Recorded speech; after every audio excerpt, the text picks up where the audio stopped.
波音公司为什么要加紧测试第6代战斗机 F-47？因为它的竞争对手洛克希德马丁要来抢活儿。像这种千亿级的大单子，吃到嘴里的肉，谁有可能放弃呢？但是客观的说 ，F-47确实是担任踹门任务的空中刺客，主打的就是远程穿透。欢迎来到大卫军情局，今天是12月1号。据一些军事博主透露，在美国神秘的51区正在进行 F-47的测试，这次是一个质的飞跃，它正在进行的是伊托5中程僚机。在这儿我们必须讲一个背景，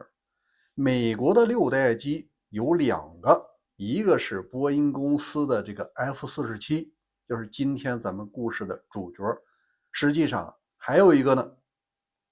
那就是洛克希德马丁的 X。 这个项目主要是6代机装配给海军的，但是预算拨的足的仍然是空军的项目，因为最终它有可能要订购超过1000架。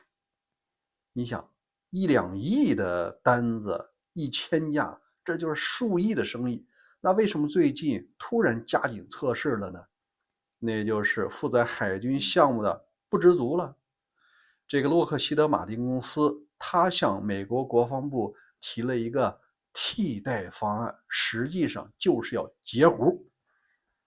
他提供了一个数据，就说我们现在的当家花旦 F-35实际上可以进行一次较大的升级，它叫做法拉利计划。这个升级的结果就是你只需要付50%的钱，就能达到80% F-47官方宣布的效果。你说诱不诱人？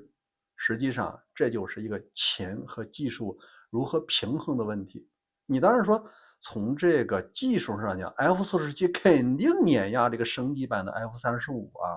但是现在的国防部手里的钱，你要考虑未来10年升级版的 F-35就已经领先全球了。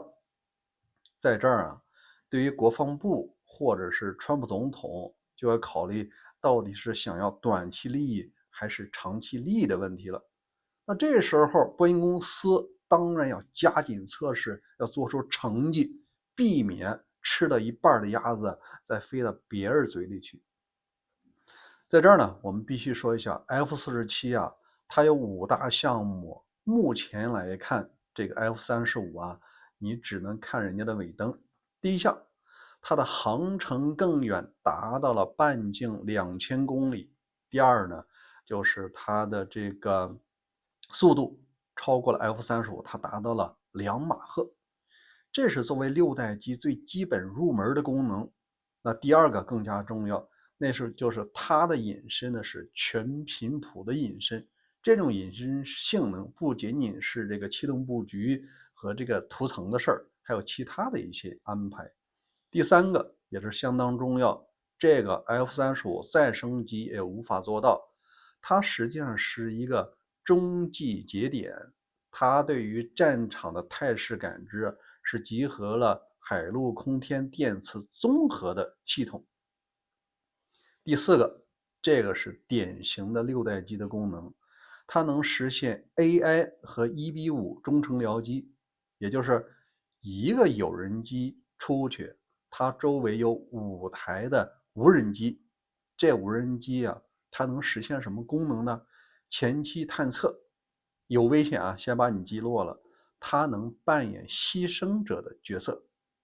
还有呢，就是它可以舍身救主。当敌方的无人机或者是雷达开机以后发射了高超音速导弹，当目标是这个 F-47的时候，这5个它能做到舍身救主。而且这个它是一种自动的安排，就是 AI 已经植入它的芯片了，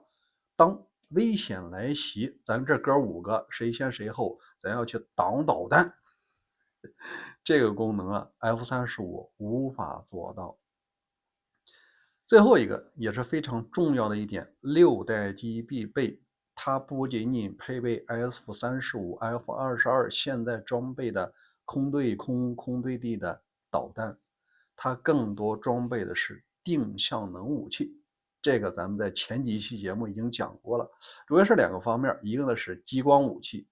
第二个呢是这个微波武器。它通过稳定的电力输出形成定向能的高温高压的输出，结果呢是对方的飞机导弹烧出洞来，而它的成本极低，也不用担心说我有5个挂载点，然后我打开以后会不会被雷达这个识别，你不用担心这个事儿了，你只要有电啊，它就能够发射，无论是微波还是激光。